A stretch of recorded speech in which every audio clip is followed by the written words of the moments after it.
नमस्ते बच्चों। आज हम समास और उसके भेद के बारे में पढ़ेंगे। तो यहाँ पे अभी जो एग्ज़ाम में आना है टर्म 1 में 3 ही समास का हम यहाँ पे पढ़ेंगे।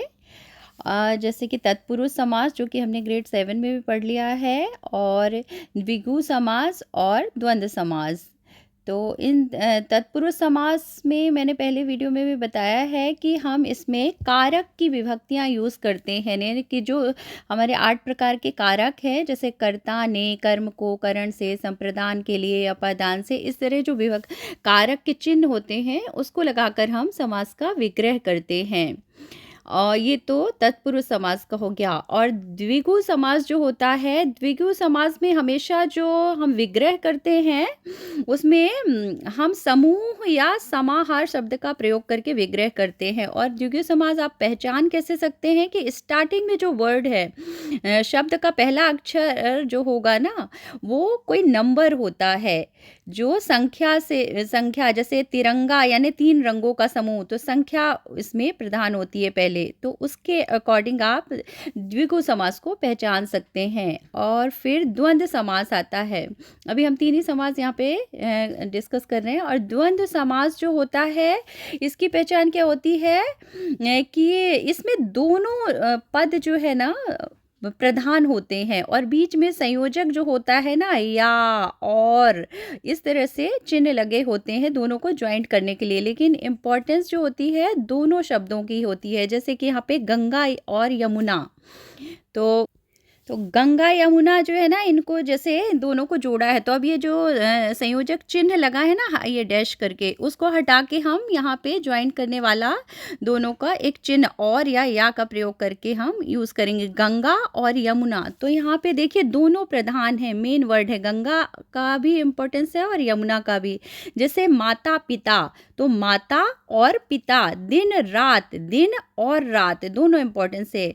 जैसे चांद सितारे, चांद या सितारे, तो यहाँ पे चांद की भी अपनी इम्पोर्टेंस है, उसकी आइडेंटिटी है मेन, और सितारों की भी, यानी कि मून और स्टार। तो इस तरह से आप पहचान सकते हैं। तो चलिए हम इसके कुछ उदाहरण जो है तीनों समास के जो अभी एग्जाम में आएंगे उसे पढ़ लेते हैं, और उसके भेद और विग्रह।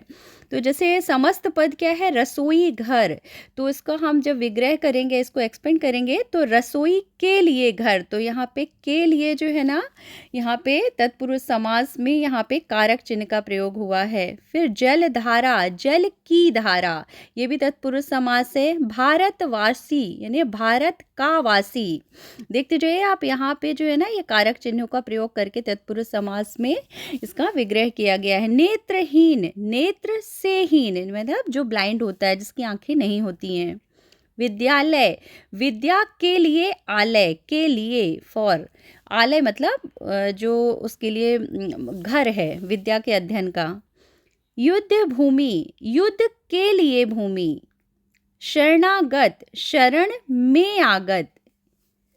चौराहा, अब देखिए अब ये तत्पुरुष समास समाप्त हो गए, ये सारे तत्पुरुष समास के उदाहरण थे। अब हम द्विगु समास के करेंगे। तो द्विगु समास की पहचान मैंने क्या बताया कि पहला जो उसका जो होता है वो नंबर होता है, पहला शब्द नंबर, जैसे कि चौराहा यानी कि 4 राहों का समूह, ये द्विगु समास है। त्रिभुज, 3 भुजाओं का समूह।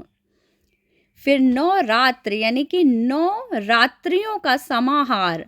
अब आपको यहाँ पे समूह और समाहार में थोड़ा सा आइडेंटिफाई करने के लिए पहचानना पड़ेगा कि कहाँ पे समूह यूज़ होगा और कहाँ पर समाहार।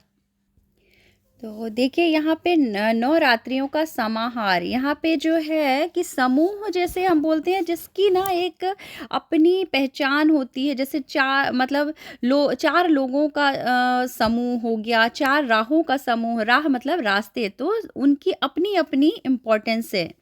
तो वो आपको समूह वहाँ पे यूज़ करना है। और समाहार जो है तो जैसे एक जैसी चीज़ें हैं, जैसे नवरात्र यानी 9 रात्रियों का समूह हो। फिर यहाँ पे जैसे पंचवटी, पंचवटों का समाहार, तो यहाँ पे भी रात्रियों का समाहार, वटों का समाहार यानी 5 पेड़ों का एक समाहार, यानी मीनिंग दोनों का सेम ही होता है, ग्रुप ही होता है, बट कहीं पे आपको समूह लगाना है और कहाँ पर समाहार। तो इसका बहुत ज़्यादा आप डिफ्रेंशिएट नहीं कर सकते, बट थोड़ा सा आप इससे समझ सकते हैं कि जिसकी मतलब एक जैसी चीज़ें हैं, उसकी अपनी कोई मतलब बहुत डिफरेंट पर्टिकुलर आइडेंटिटी नहीं है, तो आप उसमें समाहार यूज़ करेंगे। और जब जिसकी अपनी अपनी आइडेंटिटी है, जैसे लोग हो गए हैं और ये राह है, रास्ते हैं, इन सब का अलग अलग वो है, तो उसमें समूह यूज़ होगा। इसी तरह जैसे सप्ताह है, तो देखिए 7 दिनों का समूह, क्योंकि सप्ताह यानी 7 दिन, जैसे संडे, मंडे, ट्यूसडे, सोमवार, मंगलवार, सबकी अपनी अपनी इम्पोर्टेंस है, इसलिए उसमें समूह यूज़ हुआ है। इसी तरह सप्त ऋषि ने 7 ऋषियों का समूह, ये इसमें भी सभी ऋषियों की अपनी अपनी वैल्यू है, इसलिए यहाँ समूह यूज़ हुआ है। तो इस तरह से आप द्विगु समूह को समूह और समाहार में डिफरेंट कर सकते हैं। इसी तरह अब देखिए आगे आता है, कुछ उदाहरण हैं द्वंद्व समास के। तो द्वंद्व समास में मैंने आपको बताया कि दोनों पदों की अपनी वैल्यू रहती है। जैसे अन्न जल, तो ये बीच का जो चिन्ह है, इस चिन्ह को हटा के अन्न और जल, ये द्वंद्व समास के उदाहरण हैं। गंगा यमुना, गंगा और यमुना। आशा निराशा, आशा और निराशा। चांद सितारे, चांद या सितारे। दिन रात, दिन और रात। देश विदेश यानी देश और विदेश। तो ये सारे जो है ना अपने द्वंद्व समास के उदाहरण हैं।